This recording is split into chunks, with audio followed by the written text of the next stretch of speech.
रात्रीच्या अथांग काळोखात जेव्हा वाळवंटातील वारा सुसाट वाहतो तेव्हा एका ओसाड गावातून रडण्याचे आणि किंचाळण्याचे आवाज येतात. हे गाव म्हणजे राजस्थानचं कुलधरा. एका रात्रीत गायब झालेली 1500 माणसं, ज्याने गेल्या 200 वर्षापासून या जमिनीला स्मशान बनवून ठेवलंय. 1825ची ती काळ रात्र.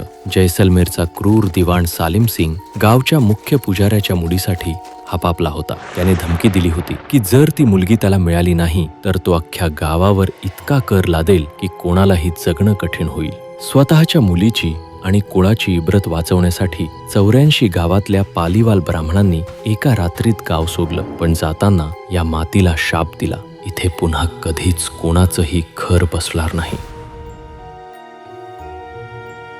आजही इथल्या पडक्या भिंतींमधून बांगड्यांचे आणि ओरडण्याचे आवाज येतात. पर्यटकांना तिथे अदृश्य शक्तींचे धक्के लागतात, तर पॅरानॉर्मल इन्व्हेस्टिगेटर्सच्या रेकॉर्डरमध्ये असे भीतीदायक आवाज कैद झालेत. आजही सूर्यास्तानंतर इथे जाणं म्हणजे मृत्यूला आमंत्रण देण्यासारखं आहे. तुमची हिंमत आहे का कुलधराच्या या शापित गल्ल्यांमध्ये एक रात्र घालवण्याची? कमेंटमध्ये नक्की सांगा. अशाच थरारक गोष्टींसाठी सबस्क्राईब करा जबरी खबरी.